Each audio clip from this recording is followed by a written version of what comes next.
श्री स्वामी समर्थ. श्री स्वामी चरित्र सारामृत. द्वितीय अध्याय. श्री गणेशाय नमः. कामना धरोणी जे भजती होय त्यांची मनोरथ पूर्ती. तेसेची निष्काम भक्ताप्रती कैवल्या प्राप्ती होत असे. नरसिंह सरस्वती प्रकट झाले. अगणित पाप तारिले. कर्दळी वनातून गुप्त झाले. गुरुचरित्र ती कथा. पुढे लोकात धारा कारणे. भाग पडले प्रकट होणे. धुंडिले बहुत पट्टणे. तेची स्वामी येती वर्य. स्वामींची जन्मपत्रिका एका भक्ते केली देखा. परी तिज विषयी शंका मनमाजी येत असे. गुरु राजगुप्त झाले. स्वामी रूपी प्रकटले. त्याची शंख प्रमाण न मिळे म्हणून शंका पत्रिकेची. ते केवळ अनादि सिद्ध. खुंटला तेथे पत्रिका वाद. लोकोद्धारासाठी प्रसिद्ध मानवरूपी जाहले. अक्कलकोटा माझरी राचप्पा मोदी यांचे घरी. बैसली समर्थांची स्वारी भक्त मंडळी वेष्टीत. साहेब कोणी कलकत्त्याचा हेतू धरणी दर्शनाचा. पातळ्या त्याच दिवशी साचा आदरतयांचा केला की. त्याज सवे एक पारसी आला होता दर्शनासी. ते येण्यापूर्वी मंडळीसी महाराजांनी सुचविले.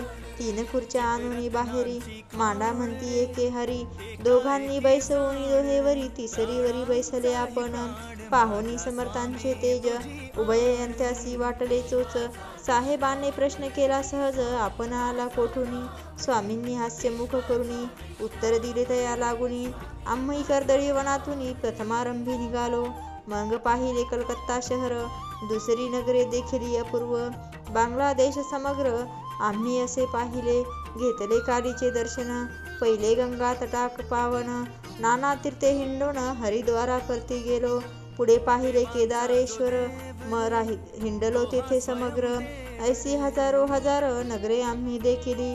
मग तेथून या सहजगती पातलो गोदाटकाप्रती. जेची महाप्रख्याती पूर्णांतरी वर्णिली. केले गोदावरीचे स्नान. स्थळे पाहिले परम. काही दिवस फिरून हैदराबादेसी पातलो.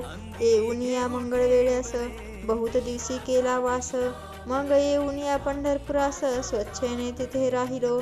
तदनंतर बेगमपूर पाहिले आम्ही सुंदर. रमले आमुचे अंतर. काही दिवस राहिलो तेथून स्वच्छेने केवळ. मग पाहिले मोहळ. देश हिंडोनी सकळ सोलापुरी पातलो. तेथे आम्ही काही महिने वास केला स्वच्छेने. अक्कलकोटा प्रति येणे तेथून या जाहले. ते पासून या नगरात आनंदे अहो आनंद. ऐसे आमुचे सकळ वृत्त गेले उठोनी उभयंता. ऐकोनिया ऐसी वाणी उभयंता संतोषिली म्हणी. मग स्वामी आज्ञा घेऊन गेले उठून उभयंता. द्वादश मंगळ वेढ्याप्रती राहिले स्वामी राजयती. परी त्या स्थळी प्रख्याती विशेष त्यांची न जाहली. सदा वासरण्यात बहुधा न येती गावात. जरी आली या क्वचित गालिच्छ जागी बैसती. कोणी काही आमोनी देती तेची महाराज भक्षिती. शनेक राहुनी मागुती अरण्यात जाती उठोनी. वेडा बोवा तयांप्रती गावातील लोक म्हणती. कोणीही अज्ञाने नेनती परब्रह्म रूप हे. त्या समयी नामे दिगंबर वृत्तीने केवळ जे शंकर. तेव्हा तयांचा अवतार सोलापुरी जाहला. ते जाणून अंतरखून स्वामीसी मानिती ईश्वर समान. परी दुसरे अज्ञजन वेडा म्हणून लेखिती. दर्शना येता दिगंबर लीला विग्रही येती वर्य. कमरेवरी ठेवून कर दर्शन देती तयांसी. अमृता समान पुढे कथा ऐकता पावन श्रोतवक्ता. स्वामी समर्थ वदविता ज्यांची सत्ता सर्वत्र. अहो हे स्वामी चरित्र भरला असे क्षीरसागर. मुक्त करुणी श्रवणद्वार प्राशन करा श्रोते हो. तुमचा नसावा येथे वीट. सर्वदा सेवावे अखंड. भयाचे आरिष्ट तेने चुके विष्णू म्हणे. इति श्री स्वामी चरित्र सारामृत. नाना प्राकृत कथा संमंत. आनंदे भक्त पारिसोत. द्वितीय अध्याय गोढा. श्री स्वामी चरणार्पणामस्तु. श्रीमस्त शुभम भवतु.